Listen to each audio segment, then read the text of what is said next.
Hey, what's up you guys, it's Caboose bringing you another Spider-Man PS4 video, and today what I got for you guys is just so much news, I literally can't even handle it right now. Before we jump into everything though, I wanted to ask you guys, of course, if you could leave a like rating on the video as it shows your support, and I would really appreciate it. So if you could leave a like, that would be awesome. And with that said, well, let's just jump right into this. So, last week, a lot of press and a lot of people that work for sites like Game Informer or IGN got to play a very extended demo of Spider-Man PS4, and today the embargo on what these people got to see has finally been lifted. So I'm going to be reading to you here a lot of what I'm reading here in the Game Informer article. Now I'm not going to read everything verbatim. I don't want to just, read the whole entire article. If you want to read it for yourself, it's going to be linked in the description. But I do want to point out and talk about some of the key things that I picked up on when reading through this article. So with that said, let's jump into it. Now, Andrew Reiner confirms here that he played just about 4 hours of the game, and it was confirmed to him from Insomniac, from Brian Intihar, that he played through roughly the first act of Spider-Man PS4, which is actually really promising when you consider the fact that 4 hours of gameplay running through these story missions and everything only nets you about the first act completion of the game. And that is really promising news and awesome to hear, because if we're going by the basic 3-act structure, then this game could roughly be around 12 hours just on story alone, and obviously including stuff like side activities, unlocking suits, and the whole 9 yards. Now, one really interesting thing that's mentioned in this article is the fact that, yes, you do get to play as Peter Parker, and currently his line of work is that he is a scientist, but it is not revealed in this article who he works for. Now, they didn't want to spoil this. Andrew Reiner actually didn't want to spoil this. You find out who it is within the first act of the game, and it seems like you actually find out who it is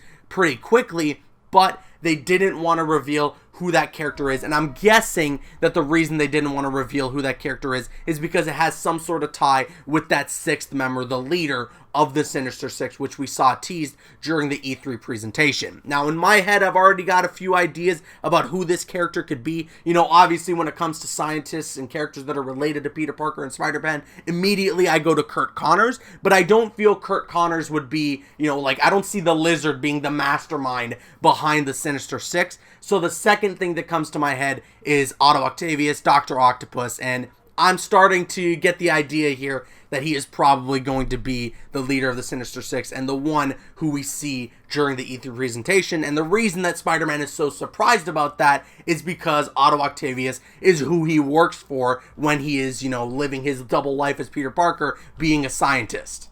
But anyways, that's a different topic that we can dive into much deeper in a different video. But overall, he does talk about the fact that there is a lot to do as Peter Parker. You can actually go to his lab, play as Peter Parker, do a bunch of little side activities. There's little mini missions that you can do as Peter Parker that gain you some XP. Nice little puzzles that are all around the entire lab that you can go through. And from the sounds of it, Peter Parker's lab is something that you can keep returning to at any time that you want. At least that's what I'm picking up from what I read in this article, because it seems like you can just kind of keep going back here and completing some of the different puzzles and everything that you can do to unlock more XP and, get you some more upgrades for your character. So that is a really awesome thing, if true, that we can just kind of go back to this and play as Peter Parker at any time that we want. Granted, we can't be free roaming as Peter Parker, but the option to go back and do something as this character seems really cool, and I'm very excited to try it out.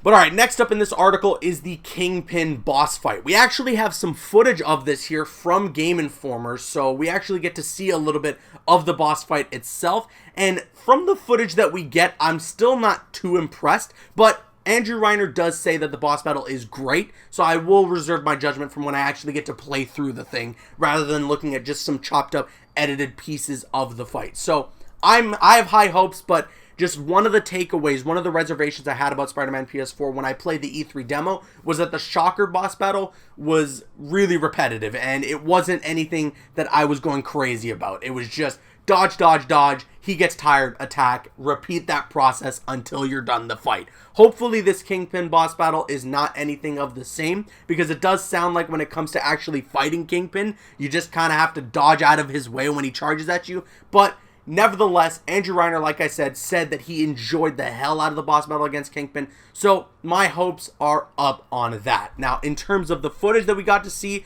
everything looks fan-freaking-tastic. The game looks incredible. The classic suit is amazing. It might be my favorite suit in the game, and it might be the suit that I stick to using the most on my first playthrough of Spider-Man PS4, but obviously we'll have to wait and see. There's a lot more suits yet to be revealed, and some suits that we have confirmed in this article, but we will get to that in a little bit. Overall, just seeing this whole cutscene and seeing everything in this fight between Spidey and Kingpin, everything looks fantastic, and I'm very, very happy about it. And one of the big takeaways that I also got from the gameplay shown here from Game Informer is that we actually got some new free roam gameplay at nighttime in Spider-Man PS4. We got a very brief glimpse of it during the Velocity Suit reveal trailer, but here we got a awesome clip of Spidey just swinging through the nightlife in Spider-Man PS4's New York City.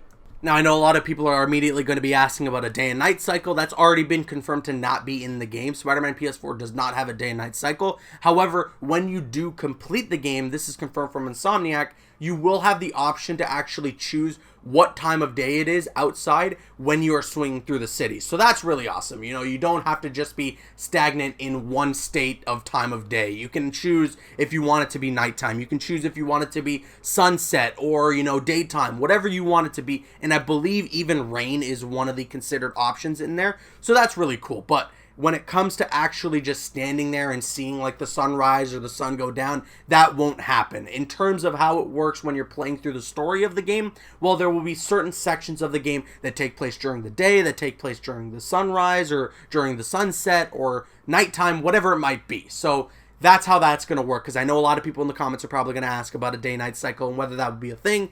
That's already confirmed to not be the case. However, there is a silver lining in that we can choose what time of day we want it to be when we beat the game. And when we're playing through the story of the game, multiple different times of day will be seen. And there is a passage of time in Spider-Man PS4 story. And the way that you can tell that, as it's reiterated here again in this article, is through the changing of the clothing of some of the characters that Peter interacts with. So I'm guessing when you see characters like MJ or like Miles Morales or even just Peter Parker, they will be wearing different clothing in certain cutscenes to give you an idea that time has passed and days are going by, which I find to be a nice little touch. We also got a little more insight into how the XP system and a skill tree system in Spider-Man PS4 works, and it's pretty straightforward. In Spider-Man PS4, through the various activities that you do, whether it be playing through story missions or side missions, etc., you will earn XP for the character, and you can level them up. When you level them up, something will pop on screen to inform you, and you will also unlock a skill point. This skill point can be allocated to a skill tree that is split up into 3 different categories, that being Innovator, Defender, and Web-slinger. Now, Defender and Web-slinger are pretty straightforward. It sounds exactly how you would expect. Web-slinger's skill tree is for traversing through the city and doing all that fun stuff. The Defender skill tree is probably for Spidey's health and his armor and all sorts of stuff like that when you're in combat. And the Innovator skill tree is a bit of a wild card. They don't give us any specific idea on what it's about, but they say here, or Andrew Reiner says here in this article, that it's mostly focused on improvisational stuff, like throwing items. So some of the environmental interactions will come towards this skill tree. So we'll have to wait and see when we actually get our hands on the game what else you can do with the Innovator skill tree, but I actually really love that there is this whole system in place when it comes to upgrading Spidey so that it's not completely bare bones, and it comes down to what you are as a player when you're playing Spider-Man PS4 based on how you want to upgrade the character. For me, I'm probably going to be a little half and half with Defender and Web-slinger because I do enjoy combat and I will engage in combat, but I also love traversing through the city. But there may be other people out there who just love traversing through the city and will spend their skill points on only that skill tree, and that's totally fine. But obviously, if you want to split with all 3, you're going to get a little bit of the best of everything. Now, when it comes to getting further down each of these skill trees, you will notice that it actually takes 2 skill tree points or skill points to upgrade certain things, so it won't always just be 1 skill point and you're moving forward. So inevitably it will come to a point where you have to level up your character a little more to unlock some of the further abilities in each of these skill trees.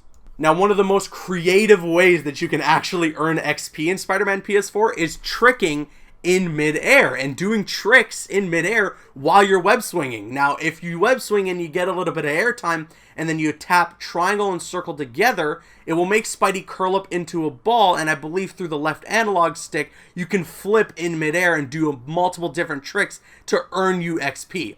Now, you won't get a ton of XP, obviously. You're not going to get like 1,000 or anything, but you do get a little bit for each time you do a trick, and it obviously will end up adding up. So for anyone out there who, like me, wants to master the web swinging in Spider-Man PS4, this is going to be one of those things that we're going to do once we figure it all out, and I am so excited to try this out. This is a cool little addition that I love from Insomniac and Spider-Man PS4, because it just makes it so that when you're swinging through the city, you're not doing the same exact motion over and over and over again. You know, just hitting R2, moving forward, jumping off, hitting R2 again. You know, you get to do these tricks in midair because, first of all, they earn you XP, and second of all, they look pretty freaking sweet. So I'm super excited for this, and I'm super happy about it.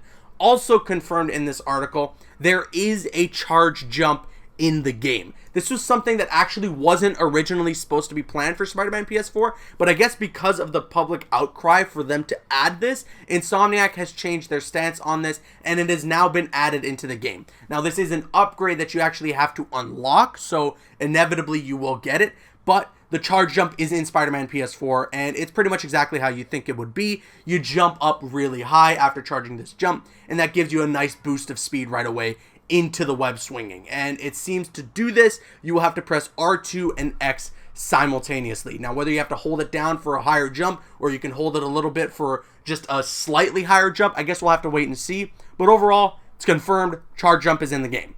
Alright, now we're in the nitty gritty. This is my favorite part of the article, and that is the confirmation of some brand new suits in Spider-Man PS4 and how you unlock them, which is through a system called tokens. And I'm just going to read to you a lot here of what's just listed in this article. So tokens. Completing activities rewards you with experience points and tokens, which are divided up into 6 categories: research, landmark, base, crime, challenge, and backpack. You'll use this strange form of currency to build suits, gadgets, and powers. And then it's now listed here some of the suits and some of the things that they can do. So first of all, we have the classic suit, but the damaged version. This is a suit, obviously, that comes from the fight that you have with Kingpin. His suit does get damaged during this battle, and that is a version of the suit that you can wear if you so please. Now, this suit actually doesn't have any special powers assigned to it. Then there is the repaired version of the classic suits, or just the normal classic suit that we've seen a lot of footage of now. And the special ability that's tied to this is the Web Blossom. So this is the ability that we saw during the E3 demo, in which Spidey jumps up, spins around, and shoots a bunch of webs everywhere. Then we have the Noir Suit, which was already revealed, but now we have an idea on what the ability tied to it is, and that is the Sound of Silence special attack. And basically what this does when you activate it is it doesn't allow enemies to call in backup. So that's going to be really good when you're in massive combat challenges. Now, these next 3 suits are suits that we actually haven't seen or gotten fully revealed, but are now suits that we have fully confirmed to be in Spider-Man PS4, and these are suits that we haven't had confirmed up until this point, and oh my god, I am so excited to hear about these. First up, we got the original Ben Reilly Scarlet Spider Suit. This is the one with the blue hoodie, the giant bracelets, and everything. It is amazing. I'm so happy that this suit is in Spider-Man PS4. It is one of my favorite Spidey suits, outside of obviously like the black suit and everything, and I'm just so happy it's in this game. I cannot wait to see what this looks like. It's mentioned here actually that the hoodie is an independent object that moves realistically when Spidey is swinging around the city, so it has its own physics, which I'm assuming are also going to apply to the Homecoming homemade suit, as he wears a hoodie with that suit as well. And I cannot wait to see what this looks like in game. I'm so happy this suit is in the game. And when it comes to the ability that's tied to the suit, well, you actually just send out a hologram, a holographic decoy of the Scarlet Spider Suit, which I'm guessing best works for some of the stealth combat missions. So you're going to send out a hologram of Spidey, it confuses some of the enemies, and you can go in for an attack. It even has some voice cues that come out of it, so that's really freaking cool. And Spidey sometimes will make jokes about it when you shoot out that hologram.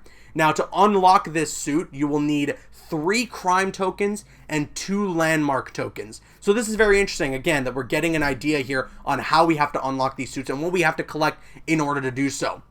Next up, we have the Spider Armor Mark II suit. Now, this is not the original Spider Armor suit where it's all silver, but in fact the one where it's yellow and black, and kind of looks a little similar to the big time suit. And there's a picture obviously on screen. Now, when it comes to the ability that's tied to this suit, well, it's pretty straightforward. You get a bulletproof ability. When you activate it, you can deflect bullets, even the shots that come from snipers. So this is going to be actually a really useful ability, and I hope this is one of those interchangeable abilities that you can attach to different suits in the game, because this works really, really well when you're in those high intensity combat scenarios where there's a lot of people who have guns and stuff. So I'm very excited to see how this one's going to work, and I love that they have that suit in the game as well. It is one of the cooler looking Spidey suits that we know from comic books. Then last up, as the new suits confirmed for Spider-Man PS4 in this article, we have the Secret Wars suit. Now, this is not the Secret Wars suit, you know, this is not the black suit. This is the Secret Wars suit where it looks a little funky, you know, it is all black,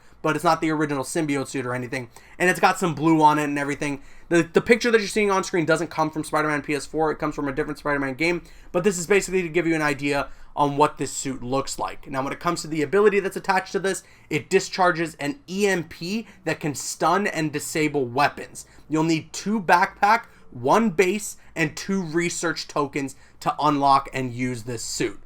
Really interesting stuff here. So happy that these 3 suits are confirmed here. I could have done without the Secret Wars suit and maybe replace that with something else that's cooler, but we still don't even know how many total suits are in the game and what other things we can expect to see. But either way, I am just so happy that the Ben Reilly original Scarlet Spider suit is in this game. Now, this last little bit that I wanted to talk about in this video is some of the little nitty-gritty kind of technical details in Spider-Man PS4, some of the things that you can do when you hit pause and, you know, you stop the game for a second, and some of the certain things that you can change in the settings. So if you're not one of those people that really cares too much about this stuff, this is really it. You know, this is the end of the video. But if you are one of those people, I did want to give you a little bit of insight on this stuff. So first of all, we have saving. You can create 6 different save files of Spider-Man PS4, and the game will auto-save a lot. It apparently happens often, even at key points during the middle of a mission. You can also manually save the game whenever you want and load to that save point whenever you want. When it comes to difficulty, there are 3 difficulty settings: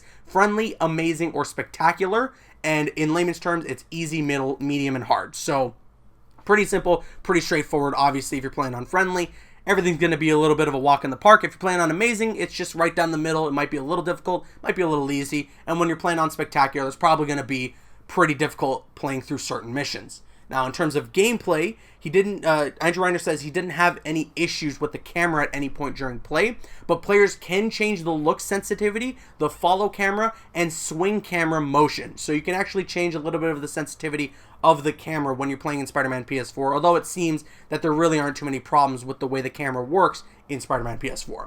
In terms of the audio, it's mentioned here for a lot of people that are audio freaks that you can select mixes for home theater, television, headphones, maximum, and midnight. There's also a subtitles option, and of course you can change stuff like the sound and music and turn them up or bring them lower. If you don't really like the music in the game, you can turn that down all the way. If you love the sound and the effects in the game, you can turn that up, all that sort of stuff. But there's also some very, you know, detailed things that you can do with the audio. And obviously headphones is a nice little feature because I'm probably going to be playing the game with headphones, and I'm sure that can give you like the best experience when it comes to audio in Spider-Man PS4. For anyone out there who is an audio freak and understands the tech with that, this is going to be something that I'm sure you're going to be very happy to hear. And then when it comes to video, it's mentioned here in the article, I'll read you it directly. If you aren't a fan of the film-like qualities Insomniac uses and would rather have a cleaner view of the action, you can turn off motion blur, film grain, and chromatic aberration. Chromatic aberration is a film effect filter that makes things slightly out of focus on the corners, and you can also turn off HDR and tweak the brightness levels. That stuff is obvious, you know, that stuff's very easy, but I'm very happy that they've added an option to turn off stuff like motion blur and film grain and this chromatic aberration, because that is stuff that I actually will be turning off when I play the game. I want the game to look and feel as crisp as possible, and when you have stuff like motion blur, although it does give you that sort of film-like quality as it's mentioned, it is a little distracting at times and can kind of take away from how good the game actually looks. So this is stuff that I will be turning off, and I'm glad that they've included these features in Spider-Man PS4, and that's it. That brings us to the end of this colossal news roundup. There's so much I still didn't even talk about in this article. Seriously, you have to read it for yourself and check it out for yourself. It's going to be linked in the description box below. There, like I said, I couldn't cover it all in one video. But with that said,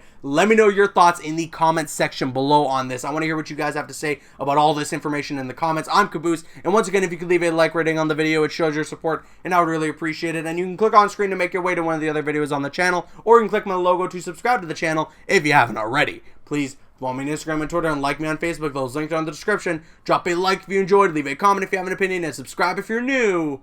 See you guys later.